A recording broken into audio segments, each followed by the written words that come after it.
mean, it looks like it goes further back than what it does. Right, we are back.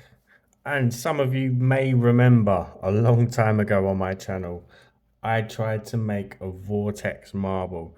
Now, you've seen me playing around with the cat eye nail polishes recently again. So we're going to be using them again. And let me just show you one that I've just made. The spirals in this are absolutely crazy. It looks like it goes on and on forever. I'll catch it in the right light. Let me try the ring light again. I have sorted my lighting out, but just to show off some of the detail. I mean, it looks like it goes further back than what it does. But this is where I'm up to now. This is my Mark II. My Mark II Vortex Marble. Let's go. Okay, so to achieve this one, we are going to be using two parts of the mold. We're going to be using this one to make the lens, and then we're going to be using this part here to make the actual detail, the spiraling detail. Now, you do have to do this in layers, and you do have to also be a little bit patient.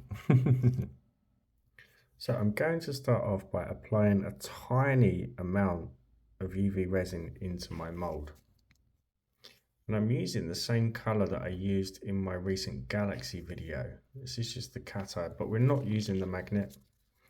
And I'm just going to get a small amount on the end of my needle here, but I'm not going to touch my mold because that will scratch. So I'm just getting a small amount onto here. And what I'm going to do is just apply that to the resin, a tiny, tiny amount, and then spiral that in with just a spin in the middle. And then we're going to cure that. Once that has cured, we are going to add the second layer. So essentially what we're doing is we're layering our UV resin, and with each layer we're taking that spiral out to the outer edge. So we're going to try and come off that tail that we finished with on the outer edge and follow it outwards, so it's almost like a corkscrew effect. I'm just going to go on to where I left off. Doesn't have to be perfect. And then just swirl it around to the outer edge. And again, just cure that, and I'm going to keep doing that until it's at the top of the mold. Right, so I did mine in about 5 layers. Again, it really doesn't have to be that perfect. Now what we're going to do is jump over to this one and just fill that up. I am still playing around with my lighting, so I'll get there in the end. And before you cure that, you want to get any bubbles to the surface and just use a long nose lighter just to pop those, because they will be magnified. They will look huge. Right, so all we need to do now is pop out the small one. I give mine a cure underneath also before doing this part, just for a minute. Just apply a generous drop of UV resin to the back of that lens, and then we're going to flip that. Just try not to trap any bubbles in there. Just let that fall. Now you want to get it in the center as best you can, and then we're going to cure it. Now once that has cured, we can then just cover this. I'm just using a black nail varnish. I haven't tried anything else. An acrylic paint might work.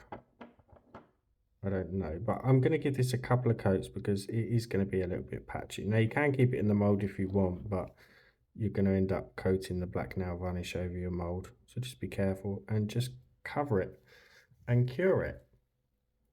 And it doesn't matter if we get any of the black over the sides, because we are going to bring this up to a glass finish once we are done.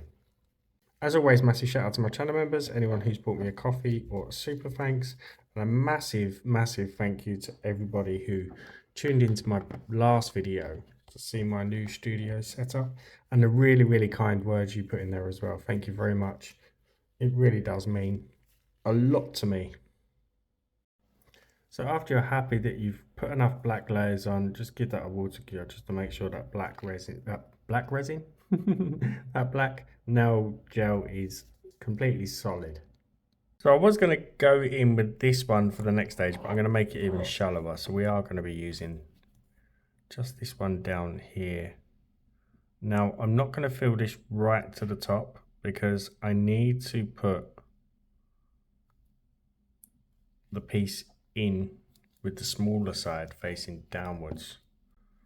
So it's going to be a case of working out how much resin you need to put in there for this to work without any bubbles trapped underneath. But it won't matter anyway because it is going to be the back. So we then just place that on, and then we're going to cure that for from the underneath for a couple of minutes.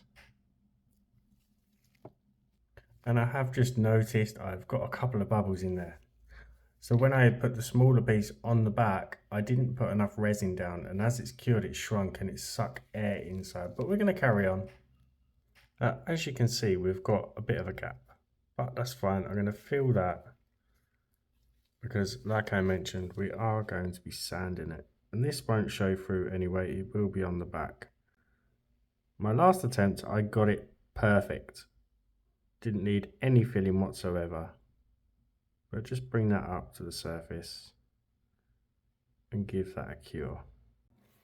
You wouldn't even notice that's been patched. And by the time we sand it, so I'm just using a P1000 grit, and I'm just going to go all around the edges and just sand down any imperfections all over the front. Circular motions if you can. But I'm going to go and do this somewhere other than over my desk.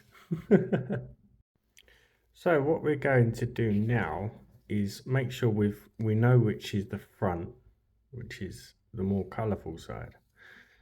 Now we know we've got an area of just clear resin that we can drill into. So I'm going to get quite close to the seam, and then using my hand drill, I'm just going to drill a small hole for an eyelet to go in. And we're not going to see that because of the way the magnification works, and of course we've got that black varnish hiding the clear backing, if that makes sense. And I get to test my new little gadget now. Does it work?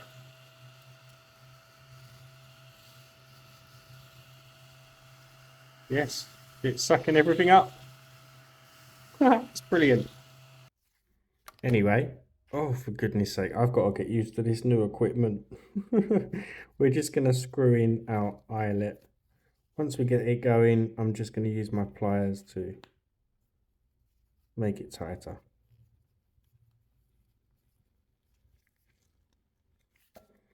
Just like that. I need to get rid of this ring light. I'm using a big ring light phone holder thingy. But the ring light, I'm not using it at the moment. So it's just big and bulky. It's a big 12-inch ring light, and my hands are just knocking it. I'm not used to it. I might put my other phone bracket back on. So this is what we're left with. Now comes the bit I love. Now you can do this any way you want. I'm sure you've got other ways of doing this, other ideas. That's just UV resin inside this pot. And I'm just going to use my pliers to hold it. I'm just going to dip that in. Just cover the whole piece. Like so. Until the whole piece is submerged. Doesn't matter if I get it on the eyelet. Just lift that out.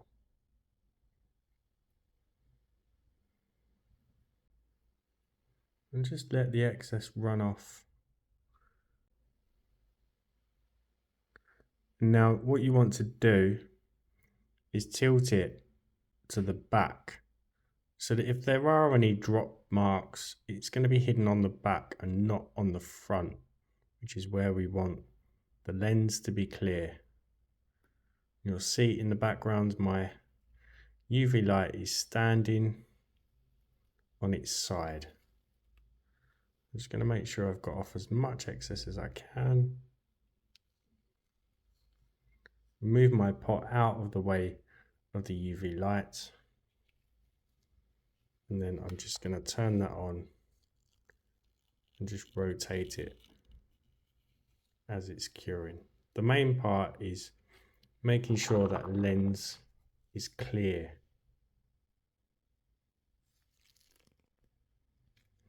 And then once we're confident it's not going to run off, we can just hold it. As always, give the video a thumbs up, drop me a comment. If you haven't subscribed, hit that button for me. I'm going to show you with and without the ring light, just so you get an idea of the depth. You can see a bubble there. Look at that depth. If I turn the ring light on,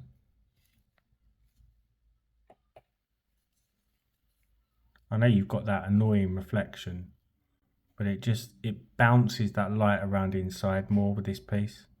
What I should have done is cleaned the piece before I dipped it with some isopropyl, because it's left scratch marks where I've sanded it, but it's still an incredible effect.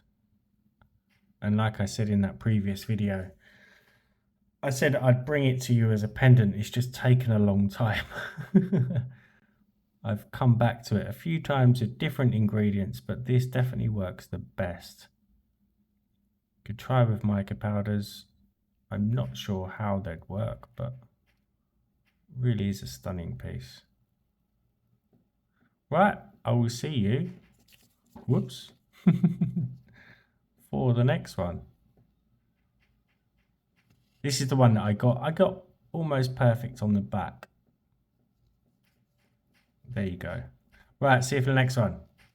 Bye for now.